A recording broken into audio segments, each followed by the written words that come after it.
Hello and welcome to Trad Jazz Today. Dan Zeilinger has been a world-traveling trad jazz musician for the past 40 years. Some of his most memorable performances were on the lawn of the Edinburgh Castle, at the Imperial Palace in Japan, as well as TV shows and commercials around the world. Dan has met many people during his career and has spent many hours on and off stage with these musicians, talking about jazz, life, and more. Some are touring musicians, some are theme park warriors, and some are casual musicians who play on weekends with their friends. They all have stories worthy of a movie script, and through these interviews, Dan will be sharing them with you. Now, Dan Zeilinger. Hi there, this is Dan Zeilinger with Trad Jazz Today. My next guest is somebody who I have seen on the festival circuit nigh on 30 years ago, probably. He is the trumpet player, was the trumpet, I don't know if you're still doing it, with Primetime, with I forgot, what's the name of the gentleman who leads that band? That's Jan Sutherland. Yeah, and Jerry MacKenzie was the arranger, and Jerry was Jan Sutherland's husband. There you go. Well, I just knew it was Jan's band, but I knew that Jerry was kind of the power behind the voice, you know? Yes, he was. So that's great. Anyway, here he goes, Mr. Renard Perry. Hi, Renard. Hello there, Dan. How you doing? And I just want to remind you, you have Mark Curry to blame for this, because so if this isn't an enjoyable experience, he's the one. I had nothing to. Oh, I'm kidding. It'd be great. So what I normally do in these, to let you know, is I just talk people through their lives and through their career, and it always starts with this question. So, where were you born, sir? I was born in San Antonio, Texas. Yeehaw! Texan. Excellent. And San Antonio, huh? Were your parents musical? My dad was a drummer. Well, okay, so he wasn't musical. No, I'm kidding. Drummers, don't get mad at me. Yeah, and my dad's brother was a string bass player. Wow.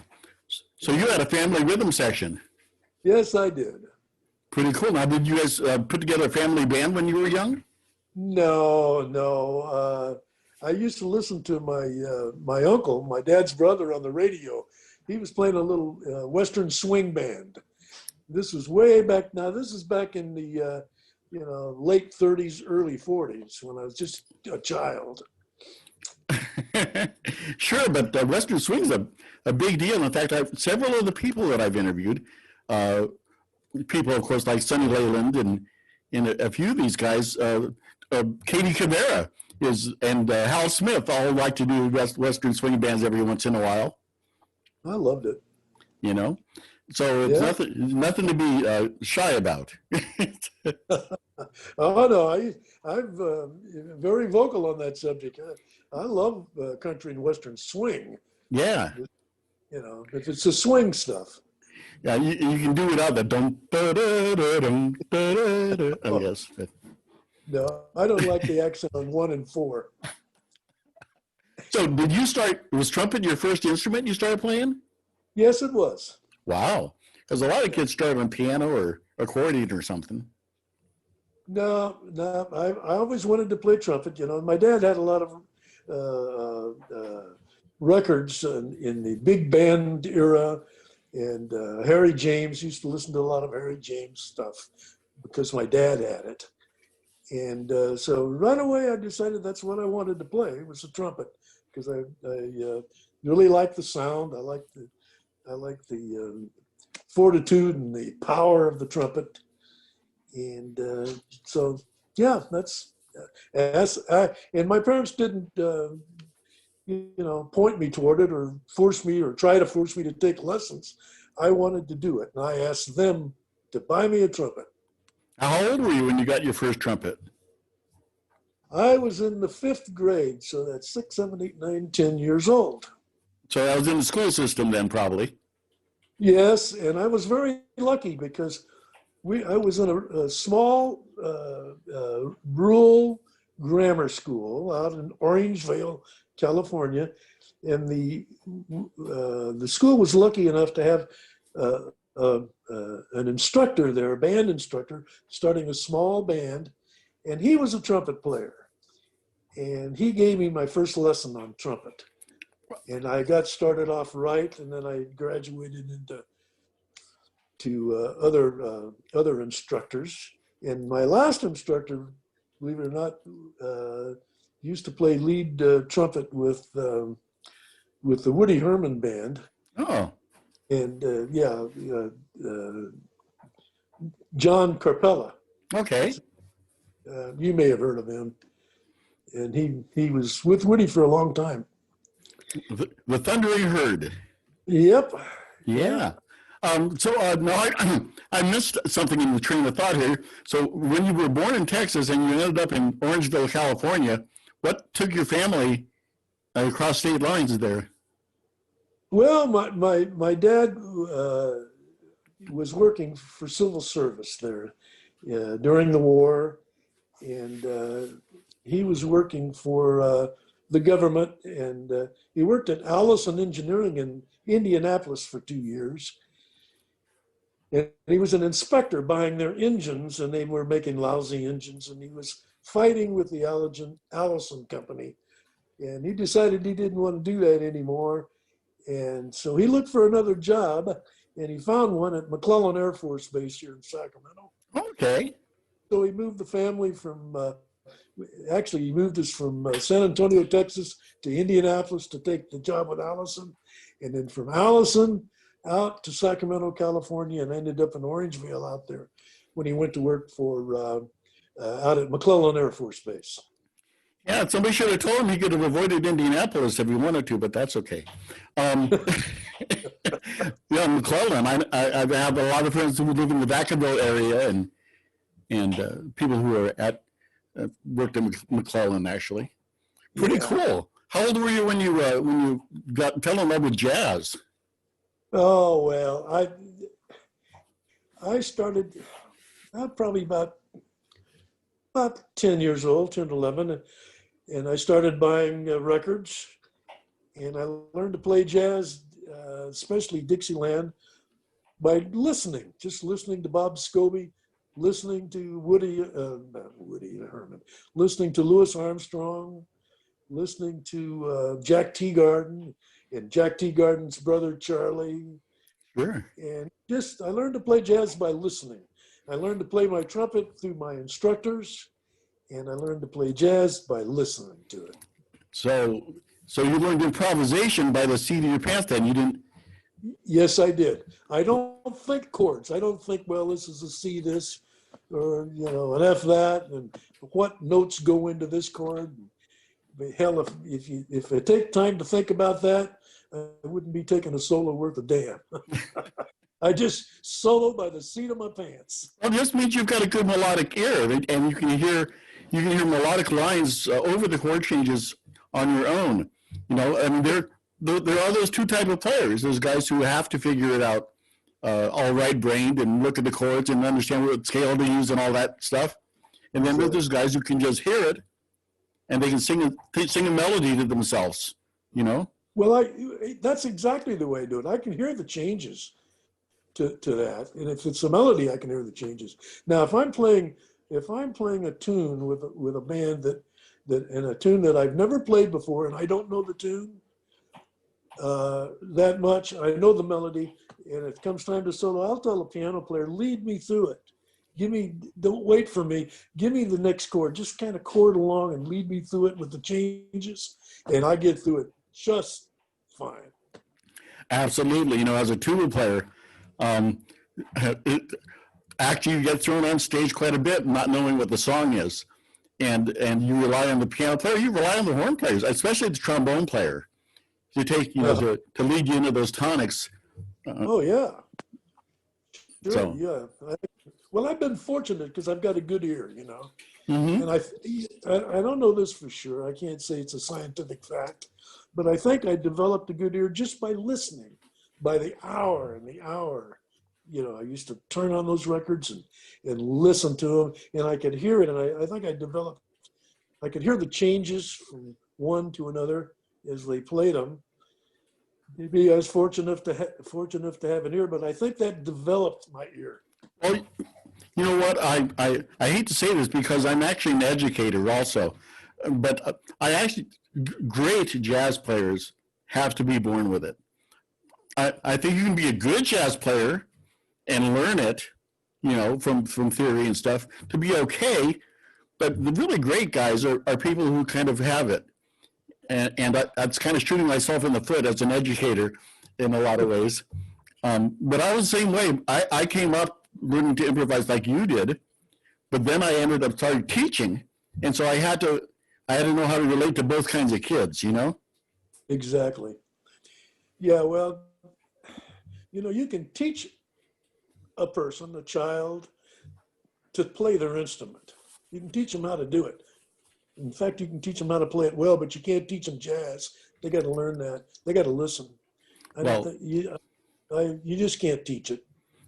Well, actually, not meaning to be disagreeable, but I think a lot of brass playing, especially, and almost probably every wind instrument, has a lot to do with how your face is shaped.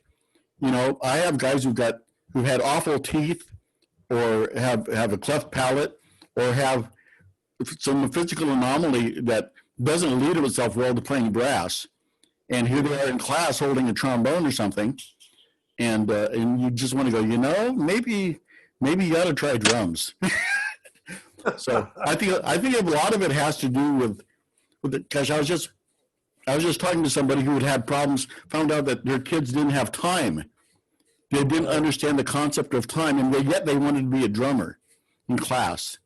I think those kind of things you really have to have in you. Yeah, a lot of it's born in you, but yeah, I'm not all that educated in music theory, I should say. I wished I was, because I think if you have a great ear like I do, and I brag about it, I have a good ear, and you have the education along with it, then that makes you just that much the better player. Yeah, it's a good thing, But the guys who are touching souls and making people smile on a daily basis are the ones who use it as their voice. They don't have to think about it. They're not trying to make something. They're just being who they are through their instrument, Yeah. At least that's what I think, and I'm sticking to it. All right. Yeah. I'll let you do that. Well, I think a big thing, Renard, is the fact that you grew up around musicians.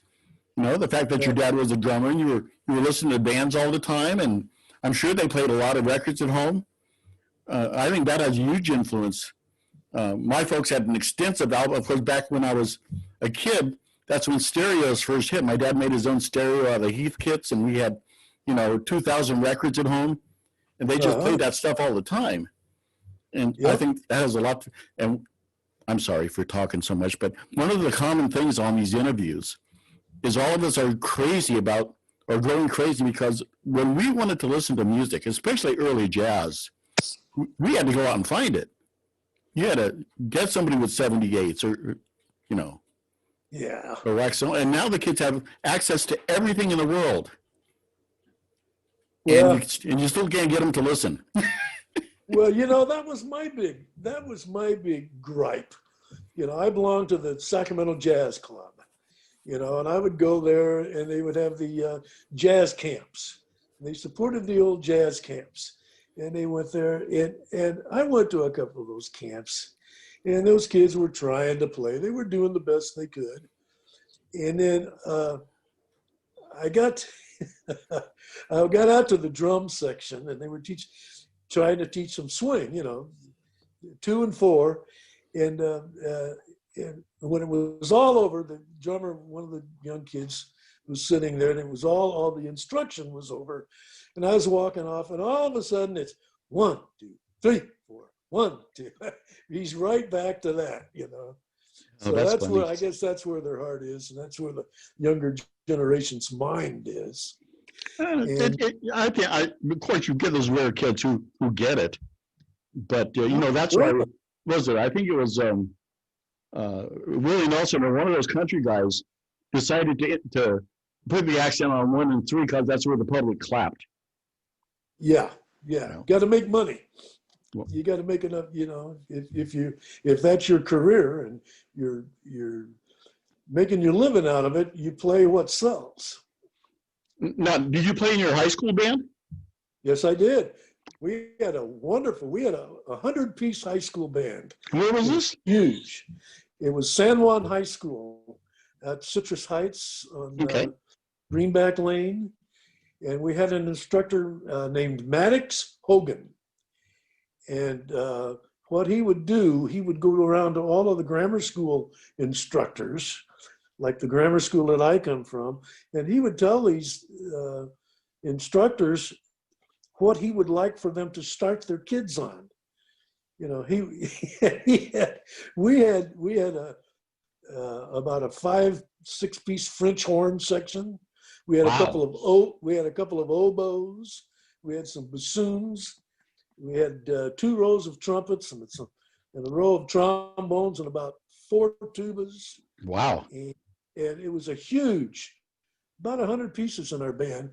And we would go to Berkeley every year for their music festival in Berkeley, where the bands are, you couldn't say they're competing.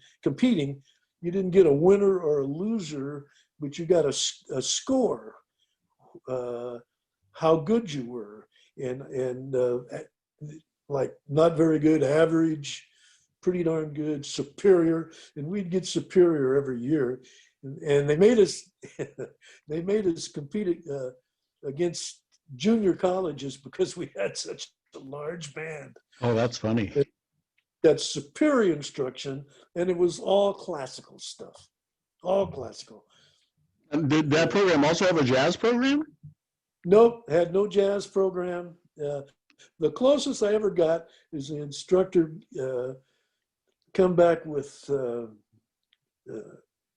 Sorrento or something. It was a trumpet solo, kind of a ballad. Oh, yeah. I got to play the trumpet solo on it. I never got first chair. The highest I got was second chair, because the first chair was a better sight reader than I was. Well, that'll do it when you come to those kind of school bands, Yeah. So when was your first jazz band? How did that happen? High school. I put that together myself because I was listening to a lot of, at that time, a lot of Bob Scobie stuff. Sure. And I really enjoyed it. And we had a clarinet player that could play pretty good, and a trombone player that just kind of hung in there and made a Dixieland sound out of it, and a string bass player, no drummer. So we had string bass, trombone, trumpet, and clarinet, and we got to be pretty good. No chords? You didn't have a guitar, banjo, or piano? Nope, just a string bass. That's all we had. Wow. And so I made the best we could do out of that, but we got pretty good at it. And so that's when I started. And right out of high school, about a couple of years out of high school. No, actually I'm trying to think back now. This is a long time ago. I'm 83 years old. This was a while back. I found out that they were playing jazz. Phil Howe, you probably know Phil Howe. No, I don't actually. He's a clarinet player. Okay. He was a pretty darn good one. He played with Turk Murphy for a while. All right. Yeah, and then he had his own band there in San Francisco. But he was living in Sacramento at the time, and he had a jazz group that was more traditional, more along the Turk Murphy style and the Lou Waters style. Sure. And he was playing at Shakey's Pizza Parlor out on 57th and J Street in Sacramento. I know right where that is. I took my little Dixieland band in there one night, and on a weeknight, and was we were playing our Dixie. We were having a lot of fun. The people were enjoying it, in the back room there. And Shaky was kind of nervous because we were too young to drink. We weren't 21. So he was standing there watching, told me later how nervous he was about it. And so somebody called Phil Howe. Phil was looking for a trumpet player. he wasn't satisfied with the guy playing trumpet that he had. So somebody called him and said, "Hey, come in and listen to this little high school band. They got a pretty good trumpet player and this and that." So all of a sudden I saw Phil. I knew who he was because I'd listened to the band. So all of a sudden Phil showed up, and after we got through, he asked me if I would, how about joining his band? And that, so I did. Kind of went on there and played. How old were you at the time? You were at 19? Yeah, let's see, 17, 18, yeah, about 19. Yeah, and just as I turned 21, that's when I started playing with Kid Ory there in San Francisco. That was going to be my next question. Is how did you end up on Kid Ory's band? Okay, now That's a badge. That's a badge to wear around on you. You know. That's kind of a neat story, and I'm proud of it. Okay, well, Phil Howe by that time, Phil Howe had moved to a place called Kelly's, which was nothing but a great big pizza parlor and beer bar. And we were playing there and getting a pretty good crowd on weekends. And the drummer, who was a good friend of mine, one evening there when we were playing, he said, "Hey, Renard," he said, "I read in the paper where Kid Ory's trumpet player is leaving him and going back to New Orleans." And he says, "Why don't you call and see if you can get an interview with Kid Ory and maybe an audition?" And I said, "Oh, come on, I'm not going to do that. First place, I probably can't get a hold of him anyway.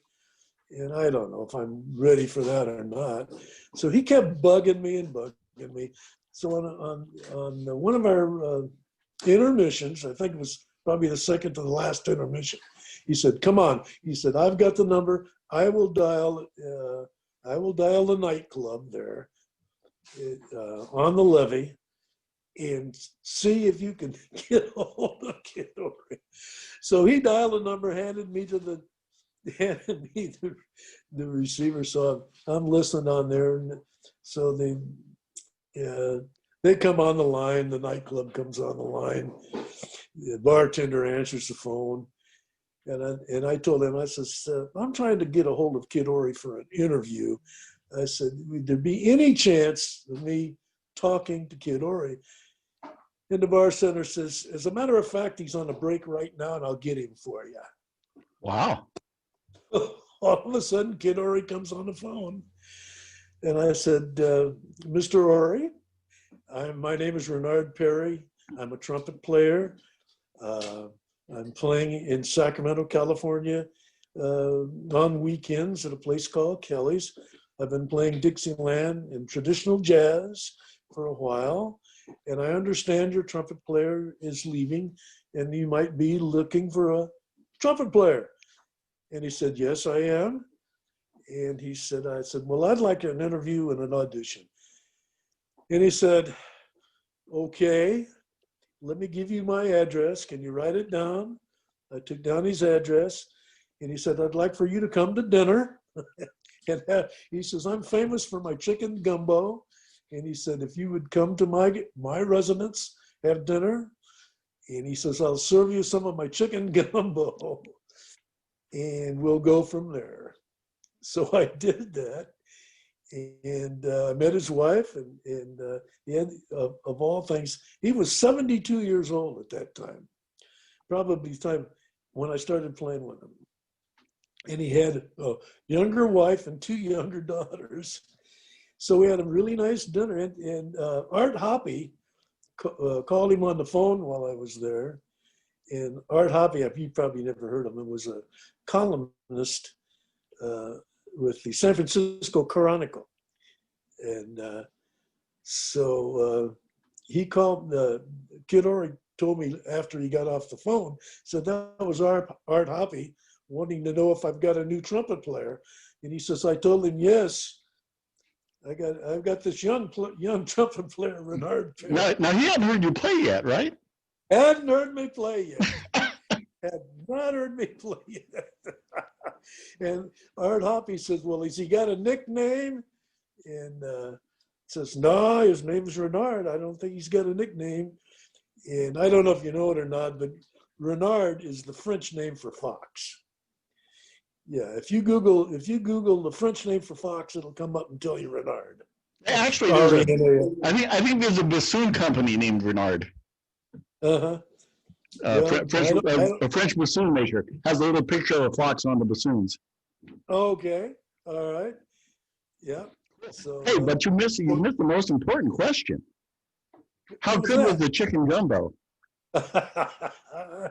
Not bad. I don't look like this for nothing, you know. Oh. Well, I had never tasted chicken gumbo in my entire life, and I didn't know quite what it was.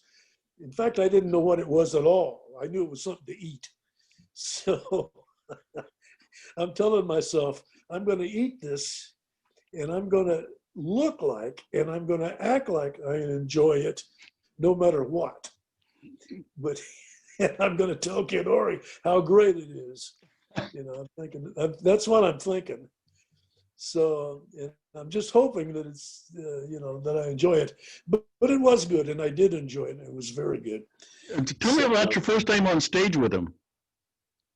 Oh, well, nervous. I was,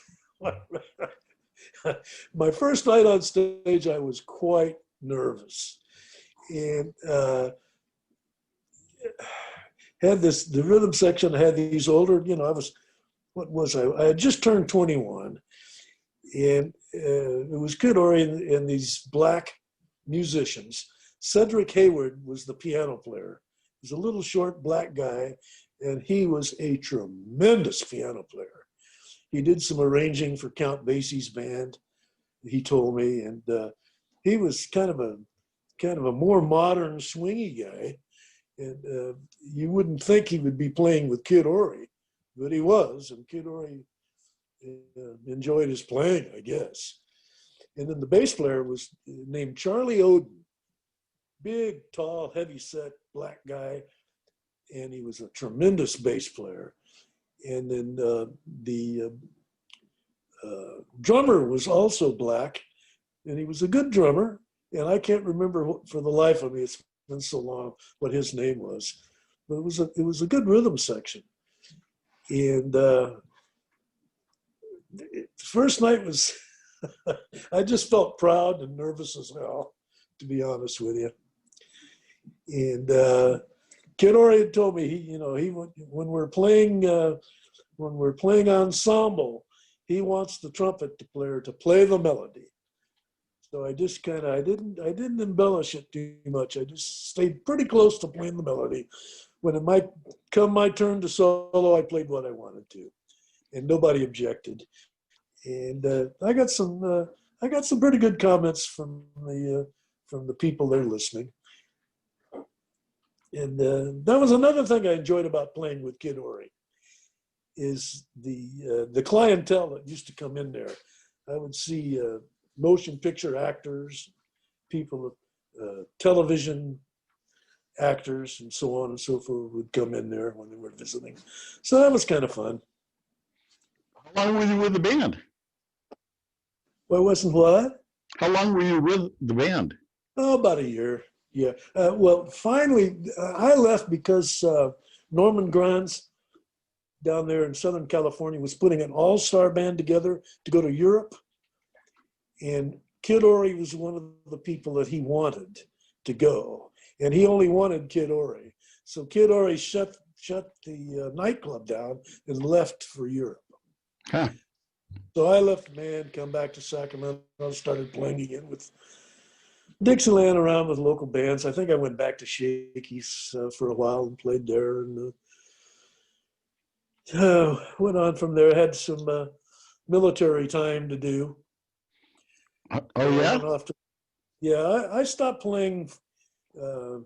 I got married when I was 23 years old, and right after that, I've got drafted, and I had a friend that was a trombone player that was in the California National Guard. So I went to him and says, "Hey man, I got drafted. Is there anything you can do to get me in the Guard? And I won't have to spend 2 years in the military." So he got me in the National Guard, and I had to go off to basic training, and but I didn't have to spend 2 years in the military. So I went back to playing again, but eventually I went to work full time for the California National Guard while I was playing, but I stopped playing for a while. And I always wanted to fly a helicopter. So I went off to the National Guard and went to officer candidate school and got my commission as a second lieutenant in the Guard. And then I applied for helicopter pilot training, and I went off for 7 months to learn to fly a helicopter. And I learned to fly and came back as a second lieutenant helicopter pilot in the National Guard, and tried to get my lip back and finally got it back. And then I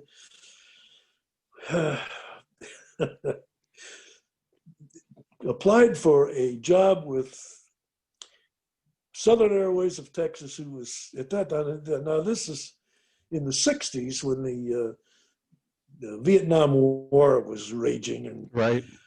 And I got a job as a flight instructor for the Army, and I was teaching Army, Air Force, and Marine cadets how to fly helicopters, and I did that for about 7 years. I didn't play at all until I got for 7 years while I was in.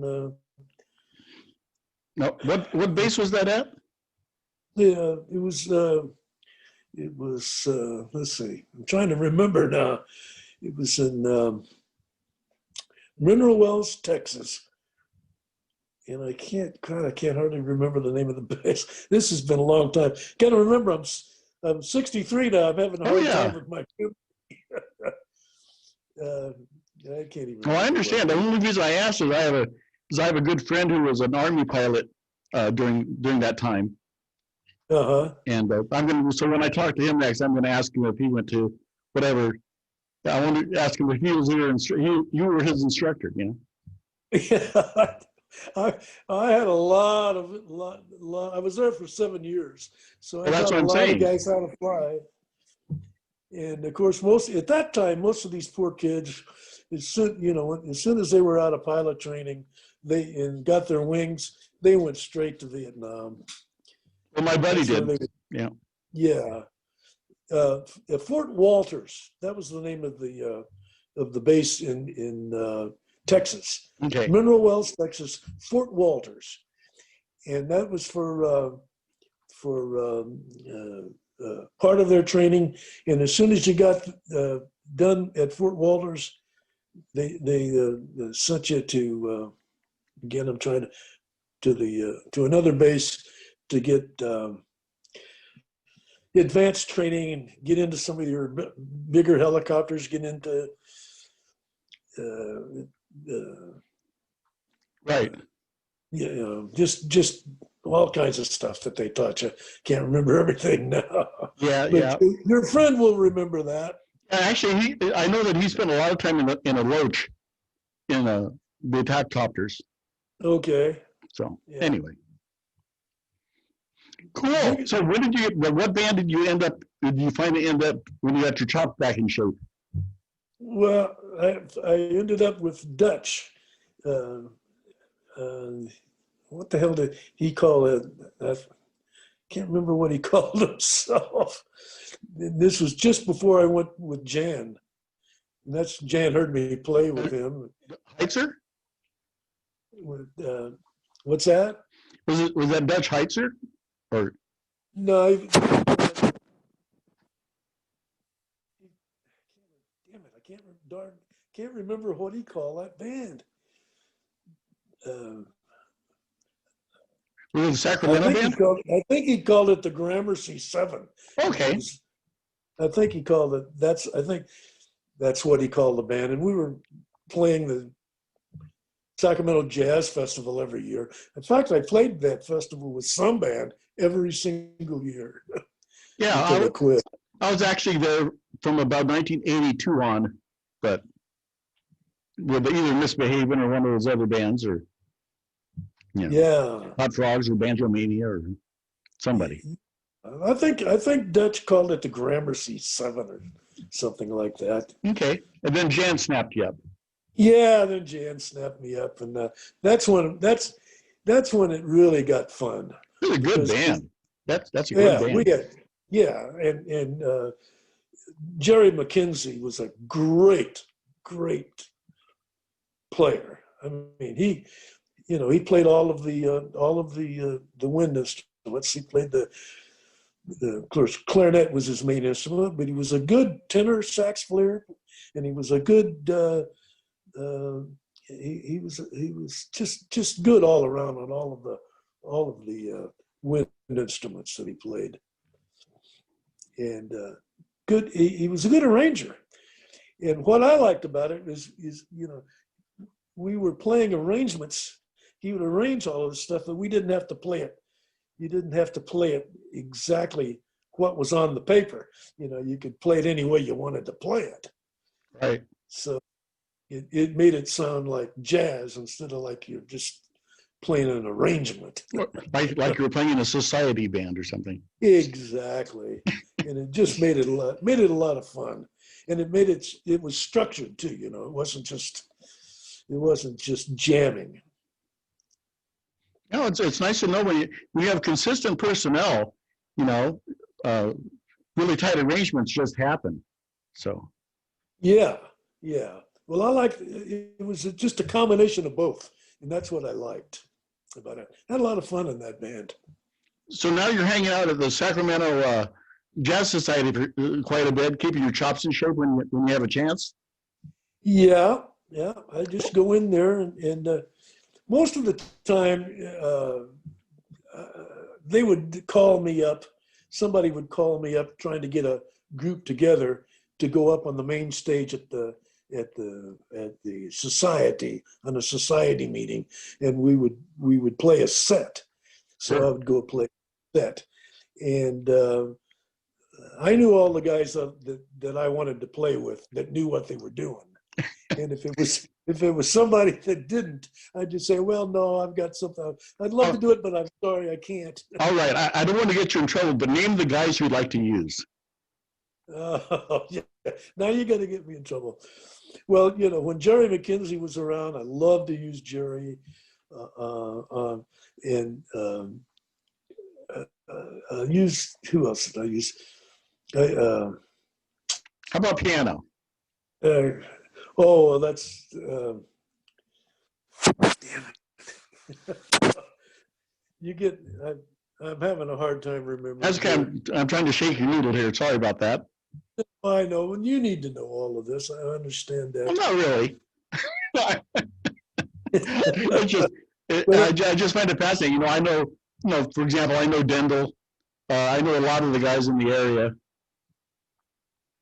Yeah. Well, I like the guys that could swing. You know what I mean? I'm kind of a swing guy more than a traditional type player. But if I'm playing with good traditional guys, I can play it. I know the style, and I can style my playing to that style. I would think so. If you're playing with Kid Ory, I doubt if you're doing A-Train. No, no, you're not. You're not doing that. And like the strict traditional style is not my preference. Sure. But if I'm playing with a band that plays like that, I can adjust my playing to that style very easily. And that's what I do. And they seem to enjoy my playing. All those niches in early jazz, they all have their own kind of swing. I mean, the real primitive traditional bands, that New Orleans style has a certain swing to it when it's done right, as well as the 50s Dixieland and all that stuff. It just has its own thing. I noticed that when I hear that, and I noticed that a lot when I was playing with Kid Ory. he was, Ori himself was very traditional, but like I told you, like I mentioned before, he had this piano player that could be a very modern player that really swung, and a bass player, and we were playing 4-beat, we were playing traditional tunes in 4 beats. Sure. And Kurt Ori, he loved it. But his playing, well, you'll have to excuse the dog. Somebody must be out front. So, his playing was Kid Ori, was traditional. But yet the rhythm section was 4-beat and swung. Yeah. Well, I like playing both. I get criticized. I get hammered sometimes for playing 4-beat too, but it just depends on who I'm playing with. It depends on how the front line swings and Exactly. just the way the drummer is feeling things, and you just never know what's going to happen on stage as far as I'm concerned. See, that's my attitude. That's exactly what my attitude. I can have fun playing all of that, and I adjust my playing to it, and it's all fun for me. But I have my preferences. Sure. Now, I would prefer playing the real loose, hard swinging stuff.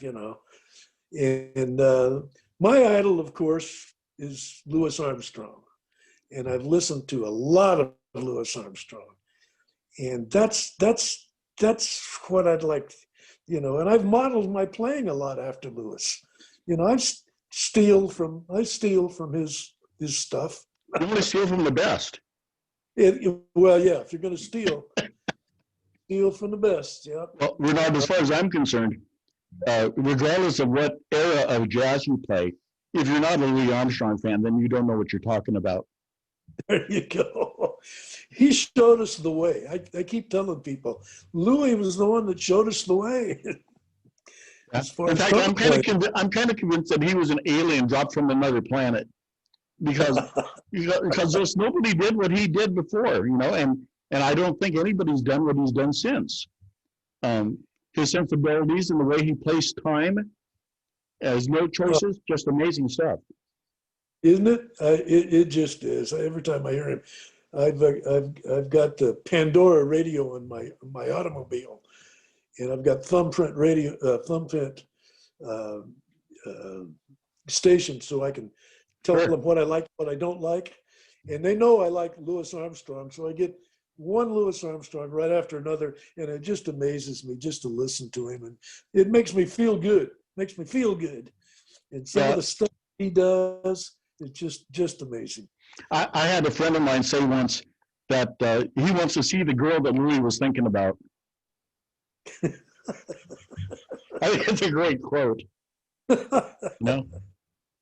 Right. Yeah. I don't know. It's a God's gift to Louis. Gave him that. God gave him, Louis Armstrong, that talent. Yeah. And then he gave it to the world, Yes, exactly. And Louis gave it to the world. He showed us all the way. Because if you listen to some of that stuff, some of the old Louis recordings, where he was playing what he was playing, but the rest of the band was still playing all of that old stuff, and they were not, they weren't up to his level yet. It's amazing. I played Louis for my students, and I'll say, listen to how bad the band is behind him, and he still manages to climb above it and shine. That's it. That's exactly what I was trying to say, and you put it very nicely. Thank you, Renard. Now, I'm so glad you did this interview. I'm going to have to start wrapping things up here, but a couple of things I want to say. One of them is, please keep encouraging Mark Curry. He and I spent some time on the road together in 1980 with the Southern Trumpet Band. He was the clarinet player on the band, and I was the tuba player, and he got to be a very close friend. And when he stopped playing for a while there, it really broke my heart. So I'm so happy to see him on it again.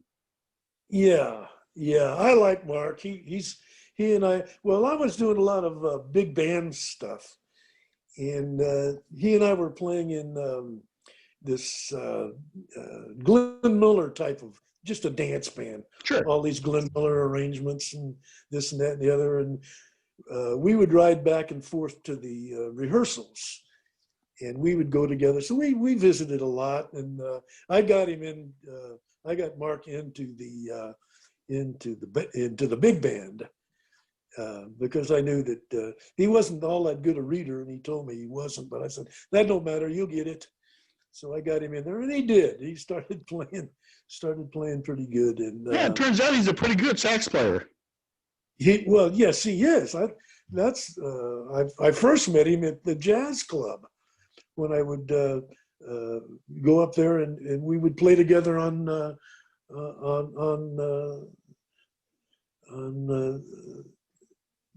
on the stage together.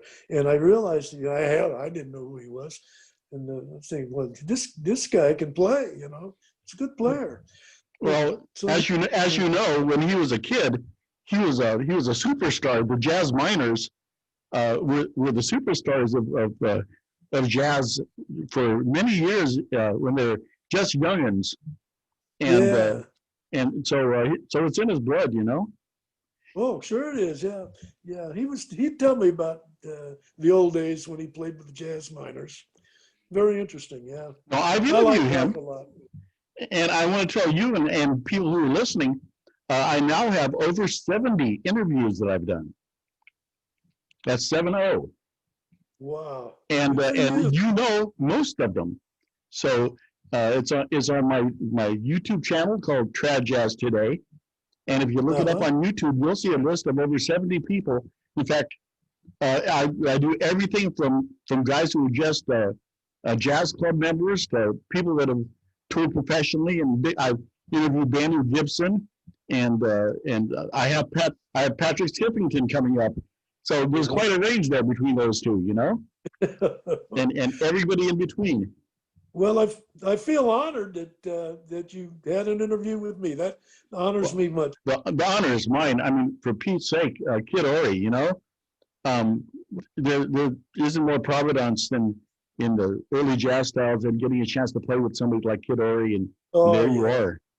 Yeah, that's once in a lifetime. Once in a lifetime, I get to do something like that, and I'm very proud of it. The fact that I got to do it. Well, it was your talent that took you there, nothing else, and maybe a well-timed break at the club. Well, thank you so much for doing the interview. I'm gonna sign off now, and make sure that the people understand that when we get done with all of this, I hope that by some grace of God, we have a chance to get on the stage together sometime. Yeah, me too. Wouldn't that be great? It'd be fun. Thank you for watching Trad Jazz Today. Dan posts new interviews every Monday, Wednesday, and Friday. Make sure to check out the archive of past shows, and please give us a thumbs up when you subscribe to the channel. Bye.